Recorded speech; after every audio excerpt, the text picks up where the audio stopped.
And there we are. Okay, we're live finally. Woo! Sorry, guys. We had a little bit of a problem with the my OBS. For some reason, it was glitching, and I couldn't get the video right. But I think we are completely live. So if you can, Andrew, check with somebody in our team to make sure that people can hear us, people can see us. Absolutely, I'll check right now.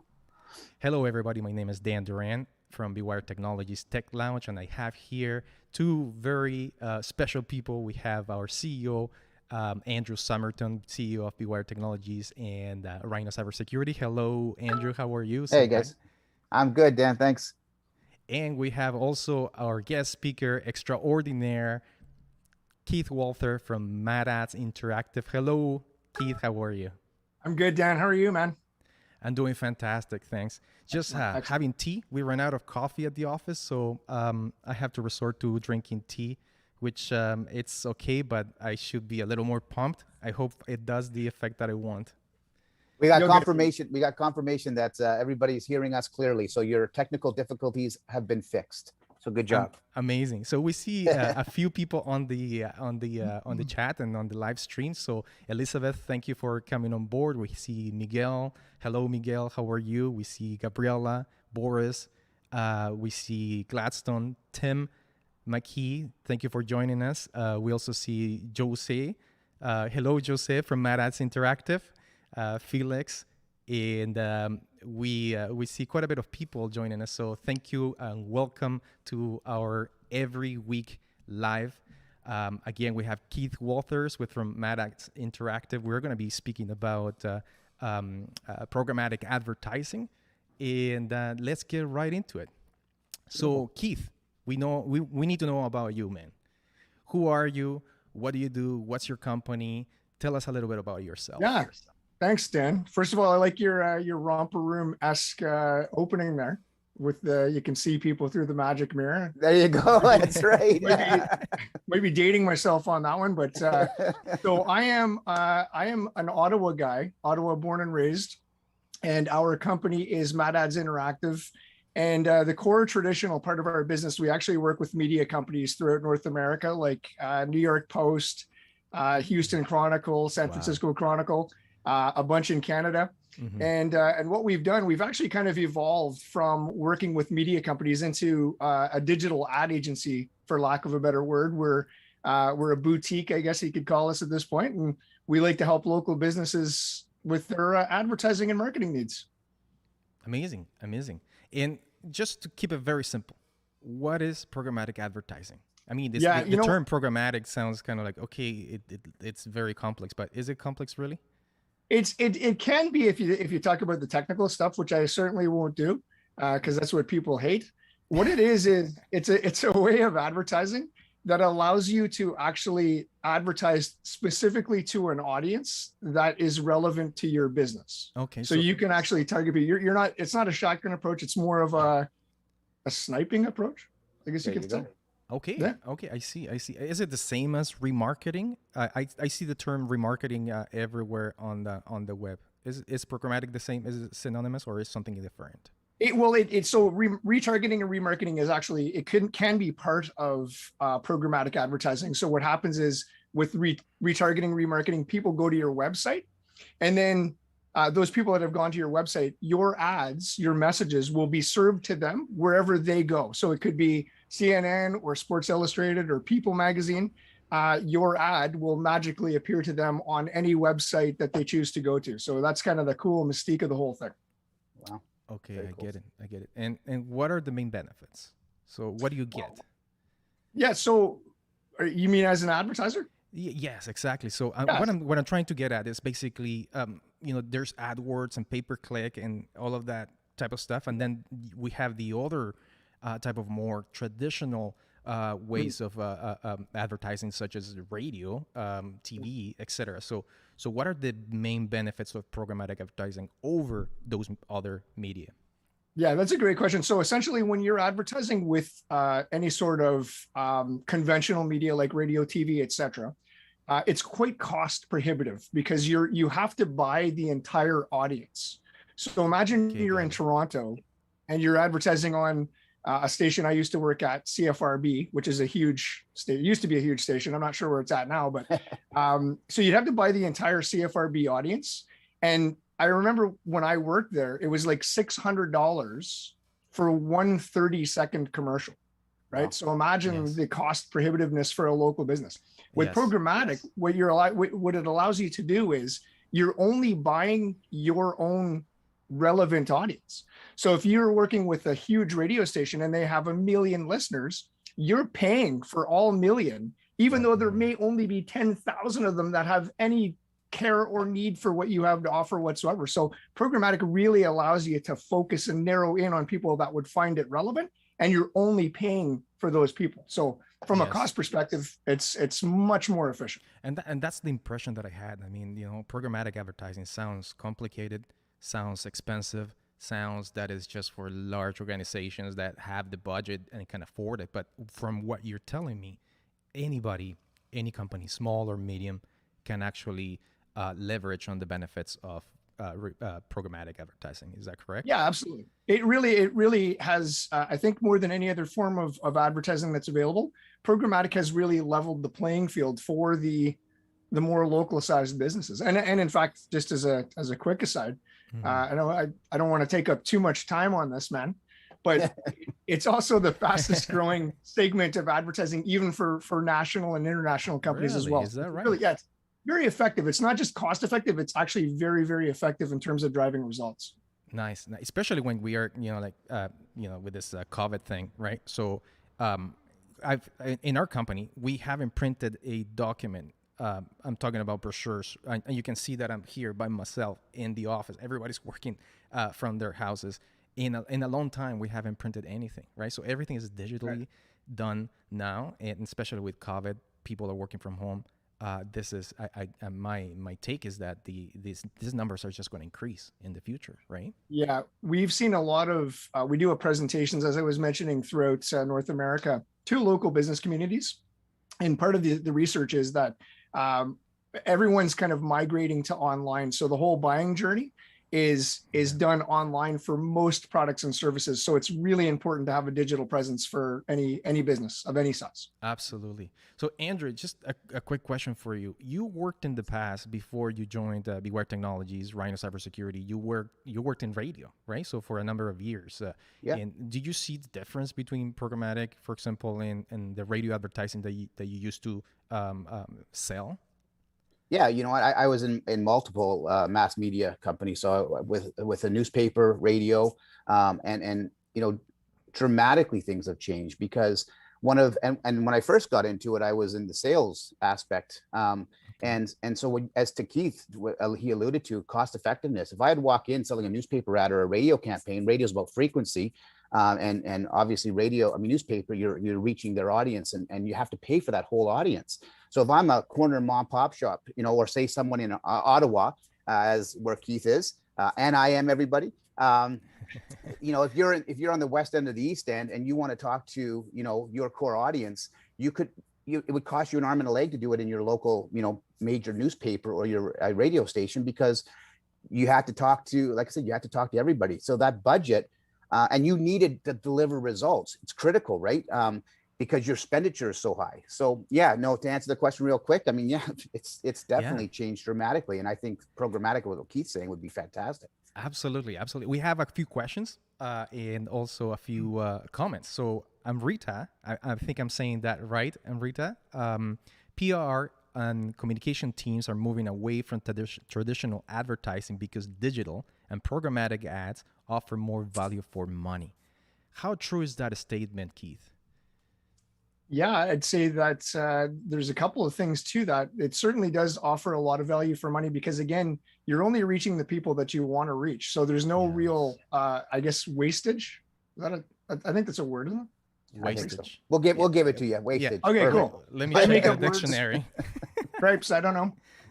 So there's less of that. I think you know what I mean. But the other thing is, it's also kind of measurable. You can actually see, who's receiving these messages, and you can modify it. You can improve it as it goes, as opposed to if you have kind of just a radio ad or a TV ad or even a print ad, you can't really tell who exactly is reading it and who it's actually appealing to. So the whole digital marketing thing kind of offers that other layer of measurability that a lot of people like marketing agencies and PR firms and stuff like that, they want to see who's actually responding, which of course this type of advertising allows for.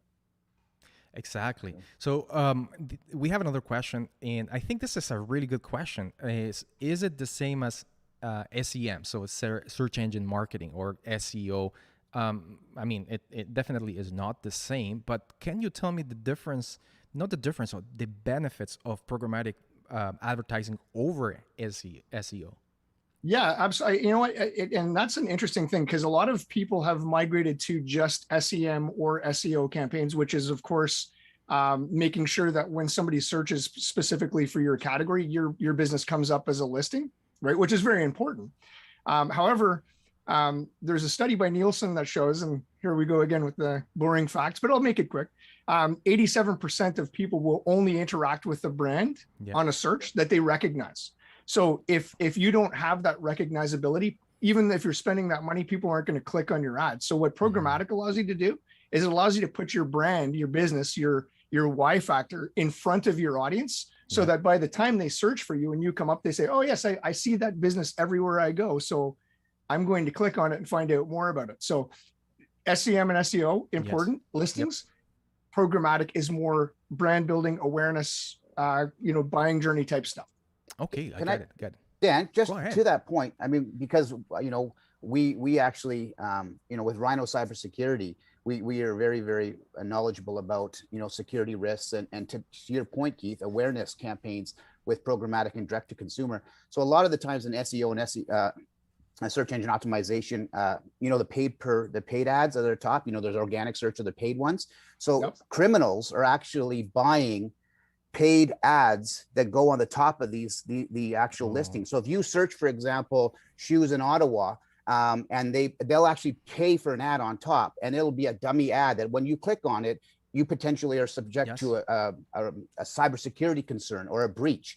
So the reason I'm bringing that to your attention is because from what you're saying, programmatic builds that brand awareness. So what you should be doing is become aware of that product or service, and then search for it directly, like go directly to the website yourself and not click through that link, because that is a huge concern moving forward. So the thing is, like Google is smart. They have a lot of bots that can weed those things out, but sometimes they go through. And when they go through, then people get hacked. That's horrible, right? Well, and the thing is on that, like there's a lot of like nooks and crannies, as you guys well know, with being a cybersecurity firm. People don't want to end up in the wrong spot, on many different levels on the internet. So that's why the click through of a trusted name or a known name is so much higher, because you don't want to make a mistake. Absolutely. We've all done that. We've all ended up paying the consequences. So, yeah. So we got a comment from Tim McKee, and I'm loving the comments on the chats on LinkedIn. By the way, we're streaming live LinkedIn, Facebook Live, as well as YouTube Live. So if you're out there, just send us a shout out. Tim McKee says, to Keith's point, A/B testing is far easier with digital ads too. Is that correct? Yeah, absolutely. You can always tell with A/B testing, you can actually tell what's working and what's not. If you have two different ads side by side, you can see what's gathering more traffic and click-throughs and conversions, as we call them. Whereas if you're doing a print or radio ad, you could run two different ads. It's a lot more difficult to measure the effectiveness of each. It's doable, but certainly, the pure data that you get from these types of campaigns is really easy to use. Yeah, nice. I see. So let's get into a little bit of a controversial topic, which is privacy and privacy policies and the GDPR and all of those regulations out there, third-party data, primary party data. How can we make sure that we use programmatic advertising in an ethical way? And what are the differences between the data sources and the data types out there that can, for those people that are afraid of embarking on something like programmatic advertising? Yeah, so there's obviously this has been a huge topic with programmatic. So all of the major media companies, or sorry, not media companies, but the Googles, Chrome, Firefox, all that kind of stuff, they're moving away from third-party data, which is where the privacy concerns really come in, because you leave this trail of breadcrumbs and cookies, and it can really know what your behaviors and habits are. And we all kind of, as human beings, we're kind of like, come on, man, like, what is this, 1984? So everybody's moving away from that. And the technology, because of the fact that there's so many marketing companies using that type of technology, the marketing world as a whole, including Google as its leader, are trying to come up with ways that, without knowing what Andrew's been doing on the web, which is obviously nothing good, I can tell you that.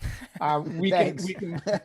Oh, you know him well. You know him well. Oh, yeah, man. You can look at him. You can just tell. I'm all shy now. No. Well, he's cheering for England tomorrow. Tomorrow's the final, Italy, England. Sunday. Yeah, there you go. Sunday. Yes. Anyways, go ahead, Keith. I didn't know those guys played hockey. That's interesting. Sorry. So, we don't want to give up too much of our private information. It's something that we've always been taught to guard. And of course, the things got a little bit loose, and they're kind of reining it back in. So Google's creating, they're trying to create something called the privacy sandbox, which kind of lumps groups by behavior, by demographic, by region, all that kind of stuff. So it kind of has the same application as third-party data currently does. But really, the best way around it is to develop first-party data, which is put the pixels on your own website, and then know from those visitors that they have to opt in now by law. They have to say, we've got this cookie on our site. If you'd like to come in, or if you'd like to opt in, you can. It's very plain English. It has to be by law again. And what that allows you to do is to kind of know your own audience. What does your audience look and feel like? How do they behave? What kind of things are they after? And then you've got really pure, clean data that's been consented to, that gives you really, really strong drivers to actually convert with people that find your message relevant, because obviously they've been to your website. Yeah, I see how the cost benefits are very clear. I mean, sometimes when you do massive advertising, you're trying to spread the word everywhere, which is very expensive. With programmatic, we are actually targeting certain individuals within your target market, which is absolutely perfect. So if we go back to this increase in data privacy, I have a question from Alan Heath. I think I'm pronouncing that correctly. Hello, Alan. Welcome to the show. He says, has programmatic had any declines since the release of iOS 14? And let me just give you a little backstory on iOS 14. iOS 14 just came out very recently, and every time I go to an app and I install an app, it sends me a little warning saying that, do you allow this app to share your information with third parties? And I can say yes, or I can say no, right? So that's basically iOS 14. So that's programmatic have a decline since the release of iOS. Have you seen something like that? Anything like that? So to be honest, I haven't seen any sort of decline from any of the research that I've looked at. What I would say is there's probably been a decline in obviously the data gathering, which is being phased out in that third-party fashion anyway. Right. So again, I think most companies are on to the fact that that's disappearing, and thus, the privacy regulations or the privacy applications that have been introduced by iOS and other companies, people are moving more towards that first-party data collection anyway.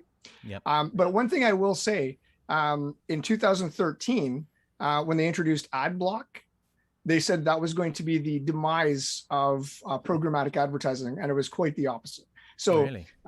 Programmatic is an effective way, and it is actually for the consumer. It's actually a beneficial form of advertising, because I don't want to see, I don't have daughters, I don't do ballet, I don't want to see ads for pink tutus, man. It means nothing to me. I want to see ads for golf clubs and boats and things that I care about. And that's what programmatic allows to happen, right?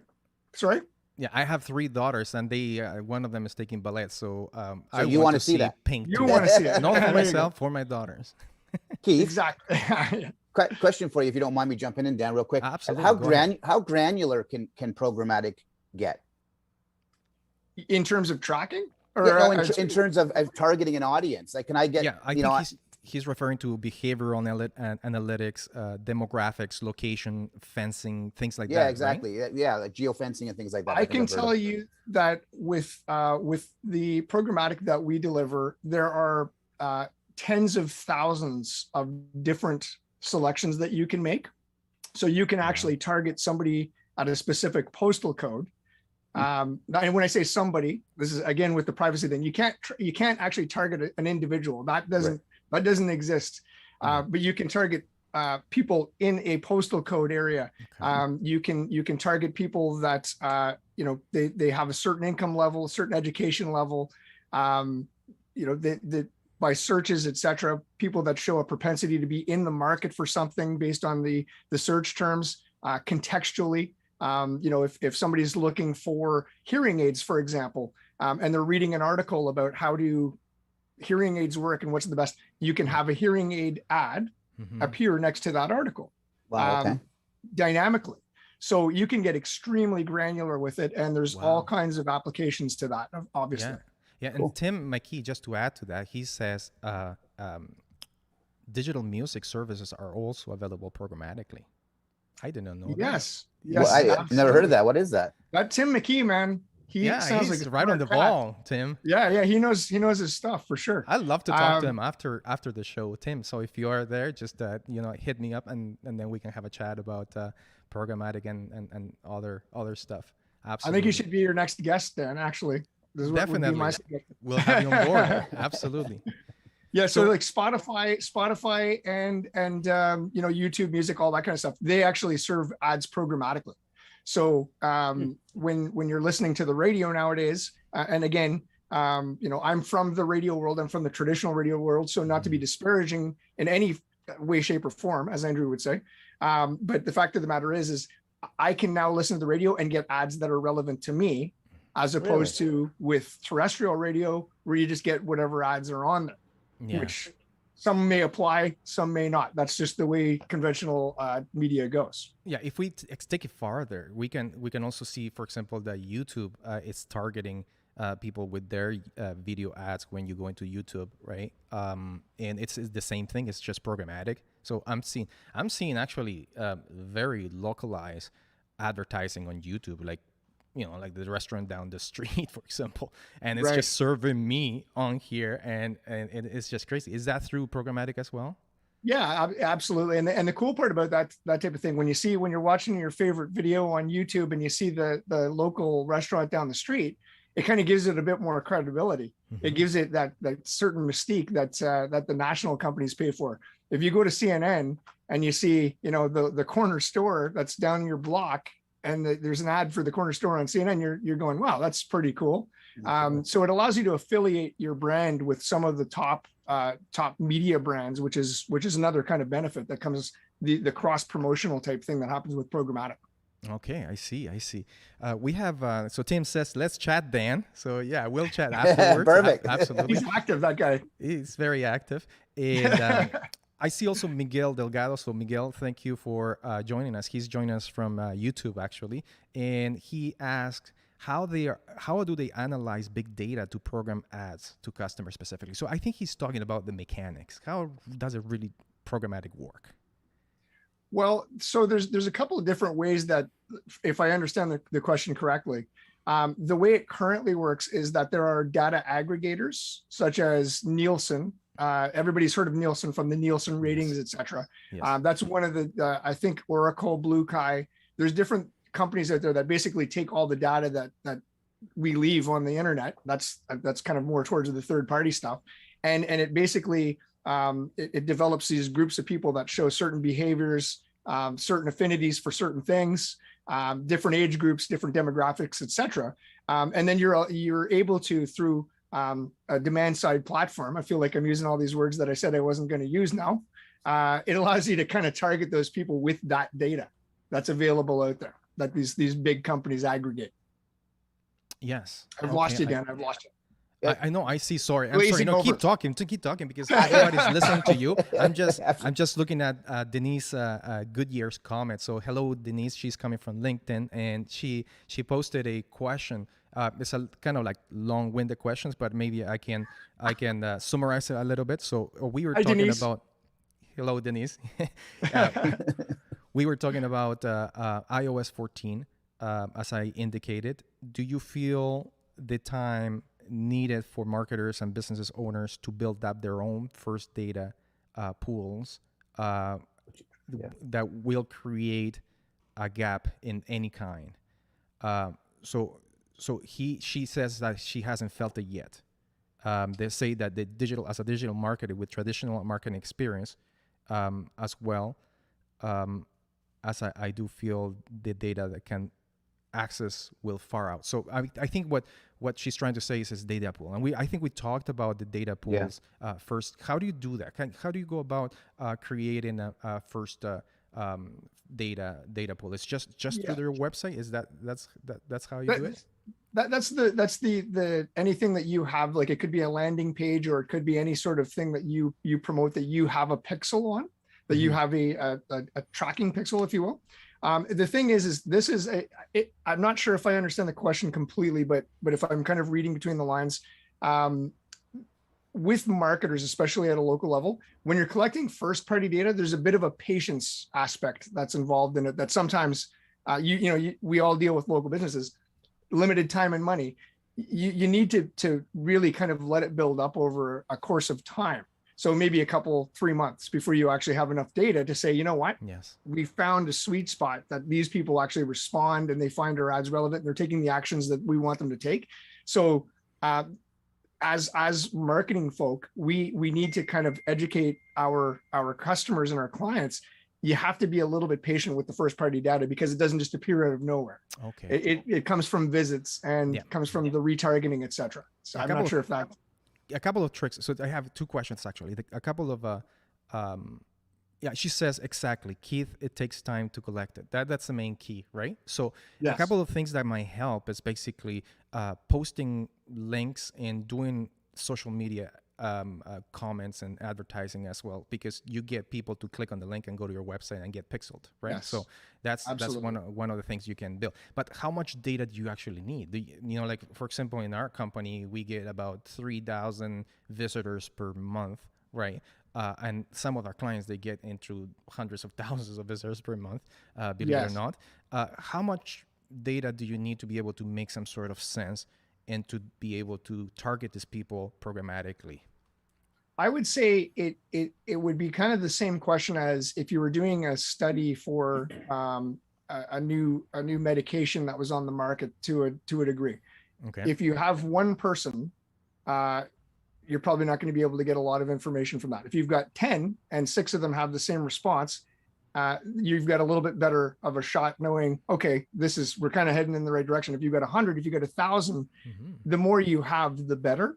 But certainly you can see if you have 100 visitors and they're all female and they all live in, Kitchener, you're on to something there. You should be probably targeting females in Kitchener, or whatever you're doing in Kitchener is moving the needle for you. So certainly the more you can collect, the better. It depends on how much you think you need to act upon.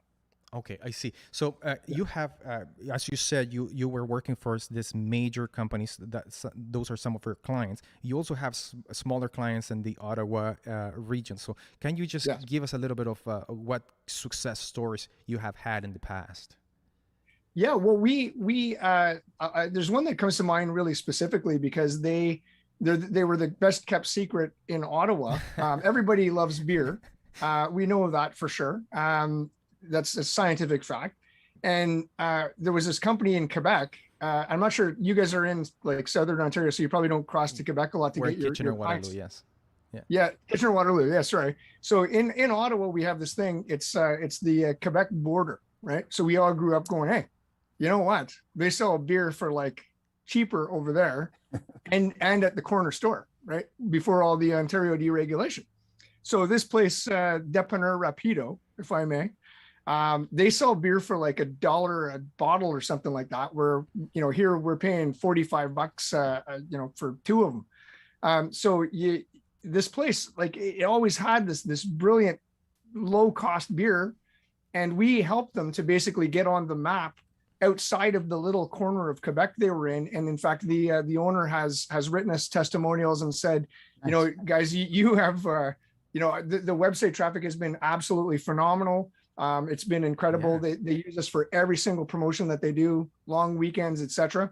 And they had been, you know, they've been advertising locally with radio and newspapers and stuff like that. And we've really helped to find the true beer drinking, value seeking audience in Ottawa to bring them across the border. With beer. So, and that brings me, and don't mind me if I'm taking notes here, because I have more questions as I go, and I don't want to miss. I have so many questions in here, and I don't know if we're gonna have enough time, but I'll try to get them all answered. Good. So the first one is, you're talking about beer, right? So that's B2C, right?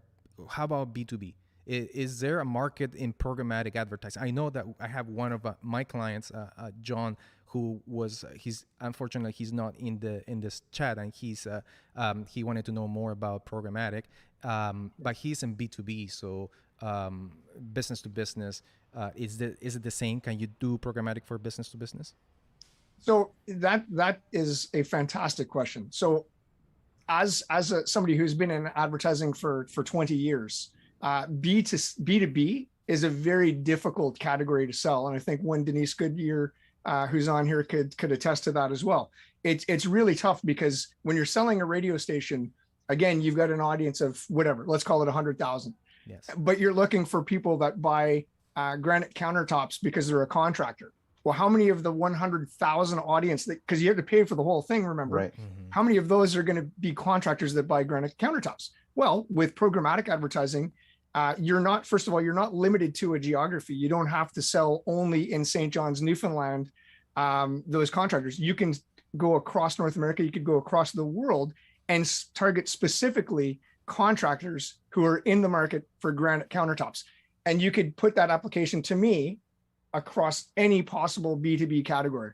It is to me, again, perhaps a little biased, it is the answer for B2B advertising for these B2B people. I'm glad you answered that, Dan, because it's a question I was going to ask Keith, because that's one of our concerns is, you know, because we're business to business. And yep, we are. I was going to ask, because I'm always looking at how can I spend my money more wisely and effectively and efficiently. And so this sounds like a really good option, because it has always been a challenge, and you're spending money hand over fist and you're not getting the results you want. So no, I'm glad you asked that question. Thank you. It helped me. Right on. Okay, perfect. So, so we talked about programmatic advertising. I'm one of your clients. What are the next steps? How hard is it for me to be able to, render your services, for example? In what kind of work do I have to do on the back end to be able to get this going? Is it a hard process? Is it simple? What do I do as a client? It's a very, very simple onboarding process. The thing that a company like ours would do is kind of work with you to identify who is your ideal customer. What does the ideal customer or client look like? What kind of things are they interested in, etc. And that part is fairly easy. The difficult part for any style of advertising, and something that we really like to, I can't think of the word. We like to underline it, highlight it. You have to have good creative. Mm-hmm. No matter what you do, you have to have good creative. So what is the story you're trying to tell? And that's the part that may take a little bit more time, because we like to take a deeper dive with you to find out what is it that sets you apart. What is your why factor? Mm-hmm. And it can't be things like, we have the best service in town. We're the cheapest. That's what everybody says. That. Exactly. So and the fact of the matter is, everybody says that because they think they should. And it doesn't work. Nobody believes you have the best service in town. So we like to work with you to kind of, uncover, peel back the layers a little bit and find out why do your clients work with you? What do they love so much about you guys? And then once we find that out, it could be like Andrew's, that nice rhinoceros in the background. Maybe people like looking at that. So we have Rhino cybersecurity. Plug. Thanks for the plug. Cool caps. Okay, there you go, man. So Keith, I know that from with one of our clients, for example, some of our clients, they do have PPC. They work with the Google ads and all of that stuff. and they're able to bring all that information into analytics so they can make some sense of the data. Does programmatic give you the ability to plug into an analysis tool like analytics or something like that, or does it have its own, or do you guys have your own thing to be able to provide reports for clients? So the answer is definitely both. Okay. You know, you can plug it into Google Analytics. You know, certainly, you know, you can connect it to whatever analytics tool that you might be using. But we certainly, and I think most companies that offer programmatic advertising, we can show you how many people click through. We can show you what sites were the top sites that you've delivered your ads on, what demographics were most engaged with your ads. And something that's actually really cool in terms of reporting, there's with ads, you guys probably know it yourselves. It's like a human behavior. You don't often click on an ad, right? Like if there's a banner ad, rarely do you actually click on that ad. But the thing is that once you're intrigued by that ad and it's built some awareness, you may at some point after that visit the website and go, you know what, I'm going to check that out. I'm going to check. So what we actually report on is what's called view through conversions, meaning you may not have clicked directly on the ad, but you were exposed to the ad. And at some point after that, you went to the website. So it's another really cool analytic to add to the arsenal of analytics. Amazing. So we have a few comments here. So the first one from Denise. She says, absolutely. She was talking about how specific and dramatic differences in results of programmatic advertising versus traditional advertising she's seen. And she had another comment on the creative, how creative and specific and unique audience is key, because you can actually, I guess you can create and mold your ads very specifically to your target market, as opposed to having a very general like message that is done through traditional media. I didn't think of that. See, Denise, thank you really so much for that comment. It really, and thank you as well, Denise, because it's an excellent point. Not only that, you can actually send different creative to people who have been to different pages on your website. So if you have a page, for example, I'm going to use the hearing aid example again, because we actually have made a partnership. They have a hearing aid a hearing test on their website. So when somebody goes to the hearing test part, they will be served a piece of creative saying, hey, if you scored like a 30 or whatever it is, we can help give you a consultation. Step 2 is for you to give us a call or whatever. Or if somebody is looking at another page that just has high-end hearing aids, they can then be served an ad saying, hey, don't forget about this A2000 hearing aid. So it's really neat in that people will be served not only creative that's relevant, but very specifically relevant creative. Wow. My mind just exploded again. I saw it. It's crazy. Smoke was coming out. Unbelievable. Because what you're saying is that not only can I create different ads for different people or target markets. So for example, a 40-year-old male with a beard, which is me, right? And then a senior citizen with another type of content, which is me. In the same. I was going to say, which is me. With the same. There you go. with a different content, but also through the funneling process. So which means, at the beginning I can throw you an ad, and then as you move through the funnel, I can send you afterwards another ad which is different, that is a little more in-depth or a little more specific to where you are in the user buying process. Is that correct? 100%. And the thing is, with the buying journey the way it is, like especially since COVID, it's for almost every product or service, it's mainly done online. So you can actually bring people into the top of the funnel with the awareness campaign. And then once they're at the research phase, they've actually checked things out. You can send them another piece of creative. And then the conversion phase, they go to the shopping cart, they get another piece of creative. So all the way through. Yeah, that's crazy. That makes radio and television look like dinosaurs. Like truly, and it's just crazy. So I have Netflix. I don't have cable, right? I have Netflix at home, and I have YouTube. We watch a lot of stuff through YouTube, and once in a while, I log in. I mean, every week I log into my sports channel, so TSN, and I see the commercials, like typical traditional commercials, because it's live, right? And they're so generic. And they always have to be inclusive. So they have the minorities, which is okay. But they're so generic in nature. So having programmatic on your site and doing programmatic work, you can actually target your target market, whoever it is, right? So that's pretty cool. Pretty cool. All right. So yeah, we have a few more comments. I don't think we have any questions. Andrew, do you want to add anything else? I was just going to ask Keith, because obviously it sounds like a lot of this is being thrown to the client's websites. How important is a website that basically has great functionality or a user's journey in this process? Because obviously you're throwing everybody digitally to this point. Is that a really important thing that they need to make sure is up to date, clean, the process is good? How does that look like in your world?